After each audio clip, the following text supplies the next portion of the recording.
As a DTC brand owner, your online store makes up a majority of your sales, so obviously most of your time is spent finding more traffic to send to your store. However, 99% of DTC brands have a problem with converting the traffic they send to their stores. So today I'm going to perform a live audit on a supplement brand store, so we can look exactly at what you can do to increase your conversion rate, increase your revenue, and increase your average order value. We will be conducting the live audit on Ancient Nutrition store. As you can see, I have the mobile version open because most brands, most supplements brands, and also most of our clients in the supplement niche get 80 to 85 to sometimes 90% of their visitors from mobile. So when you're trying to optimize and apply CRO to your store, this is where the most bang for your buck is. So we are going to look at the mobile version. That's why I have the simulator open here with their store up.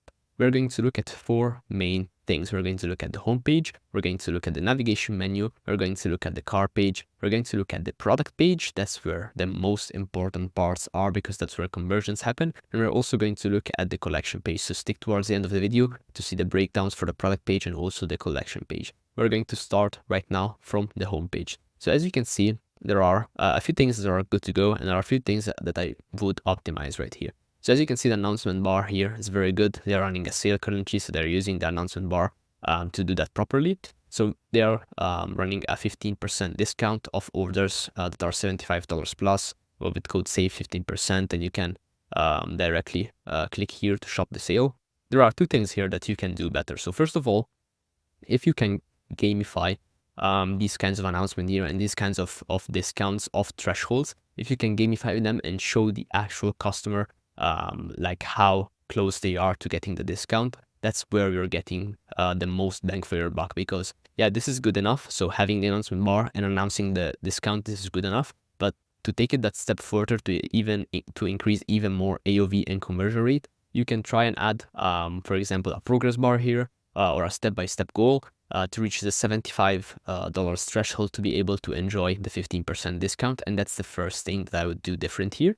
And second thing, in case you have discounts like during the run, offers like these, obviously the code is good enough. So there is a good enough and there is a best available option. The good enough option is being able to offer the discount code. So in this case, SAVE 15 is the code to be able to enjoy the discount. An even better way to do it, since a lot of people may forget this or may not use it at the end, or may end up discarding the option, is applying the discount automatically, so that you're sure that the customer is getting the value and that they can see the value even if they forget to apply the discount themselves. So that would be 2 options to make things a little bit better for the announcement bar.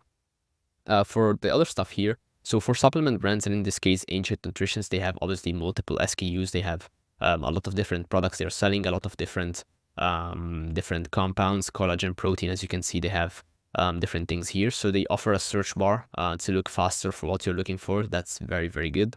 That's a very good way to helping and aiding customers in finding what you're looking for, since it's a supplement brand, they're getting a lot of returning customers. So they're just looking for something in particular, so they can directly click on the search bar and find what you're looking for. So this is very good. Then they are sponsorizing the sale again here on the homepage. So they have a clear image here, a clear headline. Then the offer USP is there. Then let's scroll a little bit down there. So we have the best sellers. So here, something I would do is, as you can see, these product cards are a little bit crowded. So as you can see, for example, the stark contrast here between the multi-collagen protein card and then the multi-collagen advanced lean card, it's the difference is very big. And also there is a lot of stuff here that is not needed, and then also like makes the concentration from the customer go away, since there is a lot of stuff to read here and it's very difficult to scan very quickly what's happening. So let's break it down step by step. So we have the title, we have the reviews. It's very good to have approximately 4 to 5 servings. So this is something you probably want to keep for the product page itself. At least if you're going to show it this way, then maybe it's better to keep it for the product page. There are many different ways to showcase the servings better, but I think it's not needed on the homepage, because on the homepage you're not trying to sell the product, you're trying to sell the click. So you're trying to get people to actually click on the product and go to the product page, and that's where you can actually sell them on the product or on the offer, which in this case, obviously they have all of these reviews, they have all that amount of servings. So you're going to keep that information on the product page and try to sell the click and the going forward in the checkout process towards checkout on the home page, and then keep the information for the product page. Then we have here unflavored. This is also something that you probably don't want to have here. It doesn't make really a lot of sense to have there since you're not selling the product. As I said before, you're just selling the click for the product, and also here six flavors available. The price is good.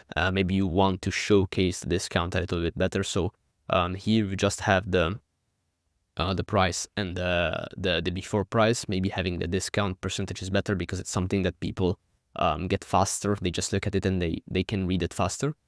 And then they repeat the offer here again. Maybe using text in this case isn't the best option. So obviously using text here in the above the fold and in the announcement bar, that's great. But here I would show it with a badge or with something simpler, much easier on the eye, and like much more visible, and something that aids the click, because adding this wall of text here will not help customer go forward to the product page. So maybe having a badge or having something simpler here would help them with people actually going forward towards their product pages. Then let's look at their navigation menu. So right now it's structured already.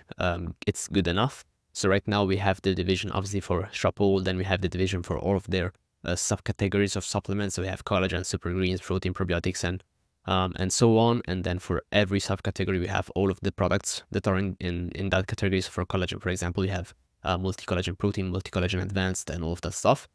Here, something that would help a lot is having images for the categories. Since Ancient Nutrition has these many SKUs and these many categories for their products, having images is something that makes visibility and readability easier would help a lot with conversion rates and people going forward to their product pages. Remember, the only goal of a homepage, if you're going to ever send traffic to a homepage, or because obviously most brands send their traffic to landing pages, sales pages, advertorials, product pages. But if you're going to send traffic to a homepage or a page of sorts, the goal of that page is to send traffic to the other pages, to actually sell the click to the customer. You're not trying to sell the product, you're trying to sell the click. You're trying to make it as easy as possible for the customer to go forward in the customer journey. So here adding images for categories would be very helpful. And also here in the subcategories, for example, collagen, having images, structuring it like a collection page. So having, for example, multi-collagen protein, I would structure it in a 2 column and then as many rows as we need. 2 columns, for example, multi-collagen protein, and then multi-collagen advanced next to it right here on the right. And then for each one, their image on top, and then going down on the rows, structuring on a 2 column structure here. So I'll structure it like a collection page.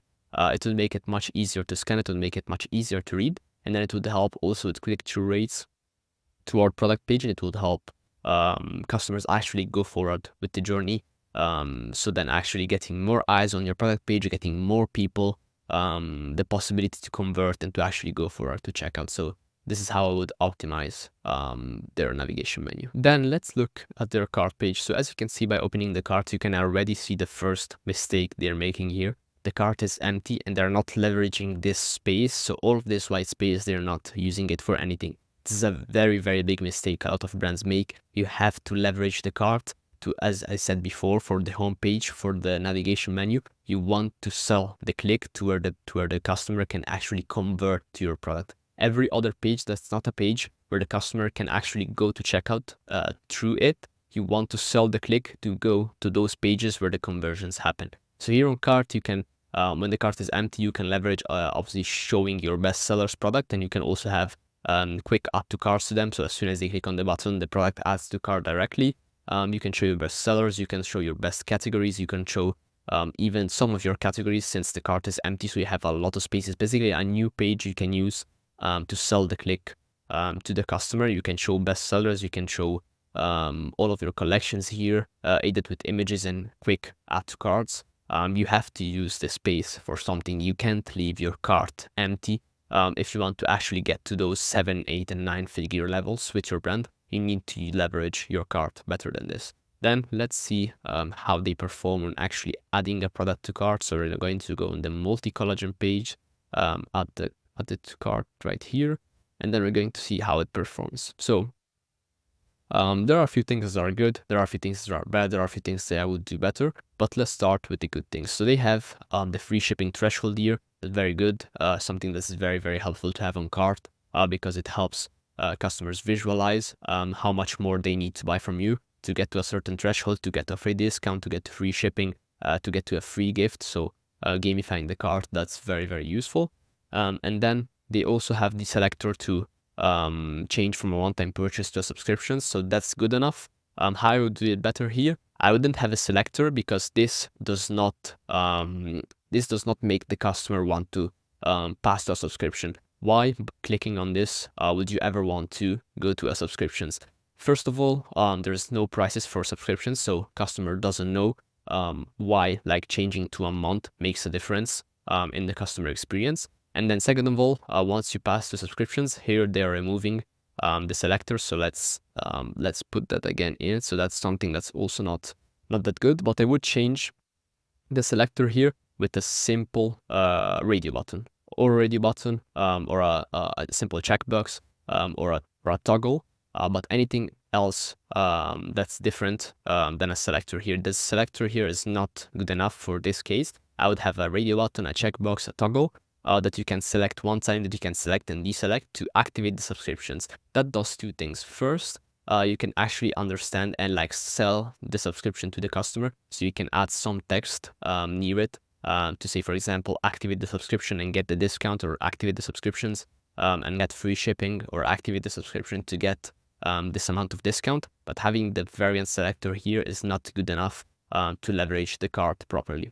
Then we have the quantity selector. We have obviously the discount here applying on the multi-collagen. We have the subtools, and then we have some terms, okay? And then we have the view cart button. I wouldn't have here, I would remove the view cart button. This is completely useless. They are already on the cart. They don't need to click another button to go to cart because they're already looking at it. They don't need to have that extra button to go to cart. Remember, if there is a lot of actions and a lot of different things going on your page, you risk the customer bouncing off your page and not actually choosing any of the options available. So you need to have one call to action for every single page you have on your store. So in this case, I would remove this view cart button. It doesn't serve any function at all. Then the thing that's also bad here, and that I mentioned before when the cart was empty, is that there is no upsells.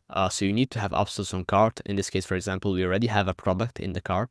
So having upsells is very, very simple to add, and it's a very easy, very straightforward way to increase your AOV.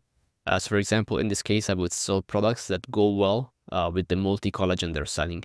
So here having, for example, as a headline, so you can use few headlines. So for example, 80% of customers add also these products to their cart, or these products work well with your cart. I will sell them under these angles, and then having the cards for the actual products with a quick add to cart, so they can click and it immediately adds to cart, and they don't even need to go to the product page. Then we're going to look at their collection page. So here, as you can see, I have their bestsellers collection open, and there are only a few things here I would make different, but for the most part, they're actually doing a pretty good job here on the collection page. So I would first of all remove this image and this space that this banner with the bestsellers headline is taking. It's not very useful. They already know they're on the bestsellers page. And I would remove the banner, and like not take all of that space, and make the bestsellers text smaller and have it much more like up in the page, so they can directly see the products without having to scroll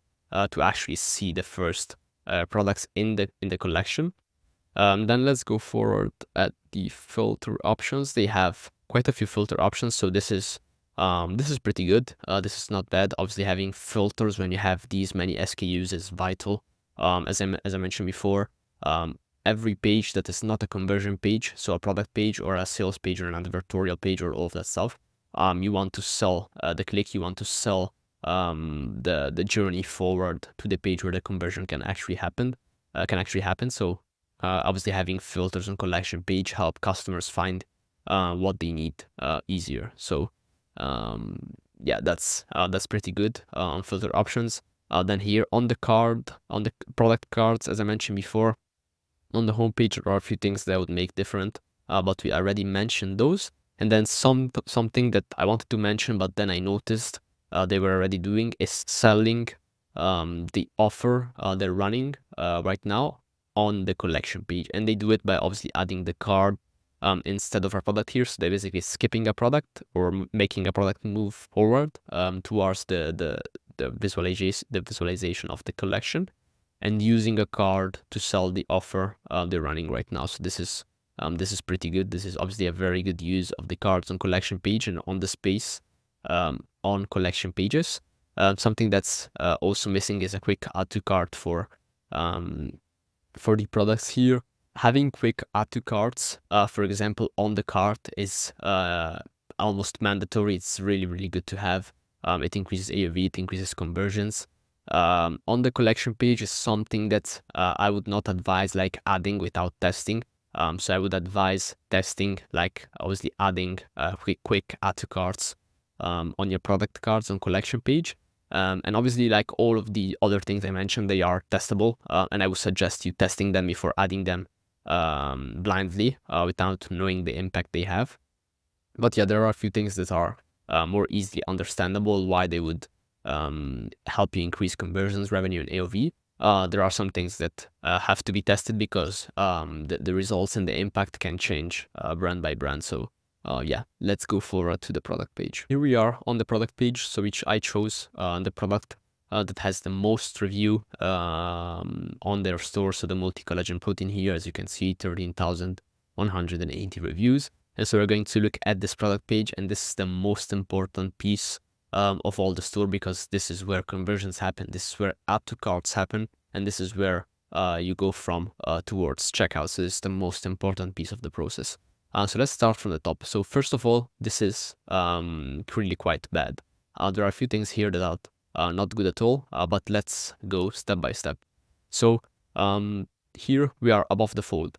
The objective of an above the fold on a product page, so where the actual conversion happened and the add to cart happened, is to have the action as quickly available as possible to the customer. Here, to reach add to cart and to reach the buy box and the variant selectors, you need to scroll quite a while actually to reach where the actual action happens, where the add to cart is. You need to scroll quite a while. So this means that the space is not optimized at all above the fold to reach what matters on a product page. So an action or a call to action, or in this case, an add to cart.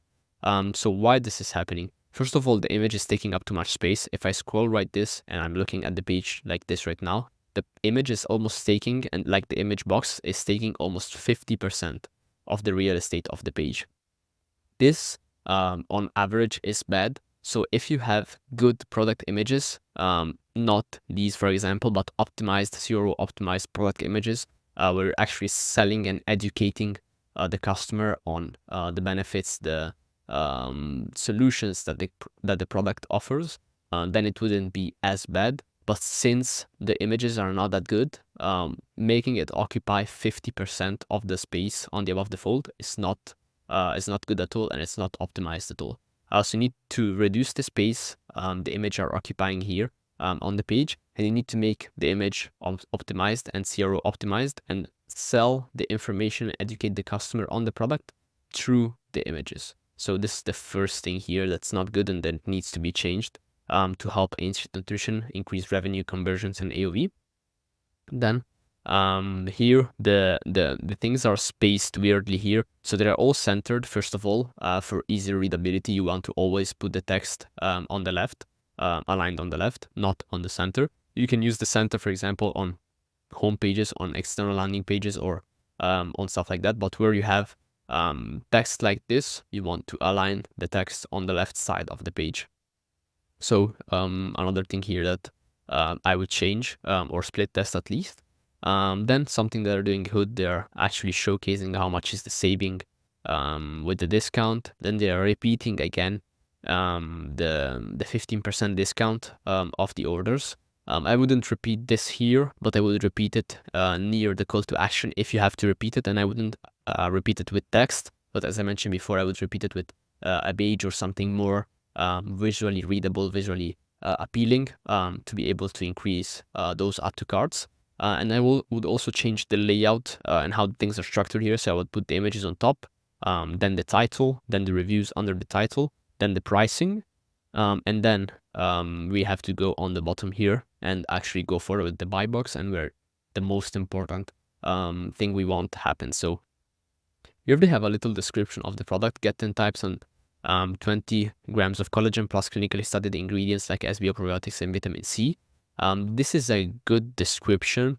Usually what you want to optimize for above the fold is actions, not information. Information comes after on a product page, but on a product page, you want to optimize for actions. So add to carts, buy boxes, and as little info as possible, and just the most important nuggets of info. So this is not bad. I would make it a little bit smaller, so two lines, 3 lines max, not more than that, or even better. I would make it in bullet points or with icons to make them more easily digestible and more easily readable and scannable. That would make things better towards the goal we want. So add to carts. Then let's go forward with the buy box. So here they have the flavors. You can show the flavors in a lot of ways. The variant is the most boring, simpler one. I wouldn't do it with a variant like this one, with a select for the flavor, but you can be creative here and actually show the flavors, or even show the package of the product with the different flavors on top. If the package is always the same for every flavor, then I would actually show the flavors visually, so the customer can more easily click and scan and read through what is happening on the page. This is not very good for something as creative as a flavor selector that could be as creative as a flavor selector. So you can be much more creative here and actually change the way you're showing flavors to customers. And there are a lot of brands that are already doing this, so that's a very good thing. I would change here. Then let's go forward with the quantity. They have 1 pack, 2 pack, 3 pack, and 6 pack, and I imagine they have different kind of discounts and different kinds of benefits for the packages here if you go for the higher quantity package. So something that's very important when selling bundles, so in this case they're selling 1, 2, 3, and 6 pack, is first of all 4 options are a little bit too many. From my split test and from my experience, and from the split tests that I've ran for other supplements brands, 3 options is the sweet spot for conversions, and not to put the customer into an analysis paralysis situation. As I said before, if you give the customers too many options, they're not going to choose any of them. They're just going to bounce off your store. So 3 options is the sweet spot. 4 is a little bit too many. So here we have to split test what are the highest performing options and bundles by obviously split testing them one against the other and seeing the ones that are picked the most and the ones that put more profit and a higher AOV in your pocket. So that's something else for the bundles here. And then the second point I wanted to make is, if you're going to sell bundles and getting people to buy stuff from you for $230 if you're going for the subscription, or $270 instead of just going for 1 pack and buying it at $50, you're going to have to give a reason for the customer to do it. They're not just going to click on the 6 pack by themselves. Yeah, there are a subset of customers that will do that, but most of them won't. And to increase that subset of customer that's going to go for the highest AOV bundle you have, you need to give them a reason to. So having, for example, benefits on the higher priced bundles, having discounts, having some kind of way to reel in the customer to actually make them spend more on your store. You need to give them a reason why to go for the highest priced options. Then here they have subscription selector. This is pretty good as a base. So they have the one-time purchase, no subscription. This makes sense. Then when you click on subscribe, you say 15%. I would visually show the difference here between the one-time purchase and then the subscription. I would visually show it better, not just slap the price there like that. Then we have free shipping, pause and cancel anytime. Maybe make these benefits a little bit bigger and a little bit more easily readable. They are very good benefits, especially free shipping. So showing them and selling the subscription through them is a good idea here. Then delivery, for spacing the delivery in time. This is pretty good. And then they have the call to action there, which is good. It doesn't really need anything at all. So as you've just seen, there are a lot of moving parts to CRO. You need to split test everything. You need to hypothesize the impact those split tests are going to have on your store. You need to design and develop every test you're going to implement. You need to actually implement the setup for running those split tests and be able to track all of the data and the metrics that are going to be impacted by those split tests. It's a lot of stuff to do as a DTC brand owner, and to hire people that are going to do this, just this for your brand is going to hurt heavily your profitability. So if you want something like this implemented for your store, we've handled this for countless DTC brands, and we're going to handle all of your split testing from A to Z. We're going to come up with the split testing ideas. We're going to design and develop them for you. We're going to implement the setup. This is going to stay with you so you can implement split tests as fast and as easy as possible on your store to be able to increase conversions, average order value, and revenue, and so that you are able to actually scale your ad spend and reach those 7, 8, and 9 figure levels. If you're interested in something like this, book a call in the first link in the description and we'll talk soon.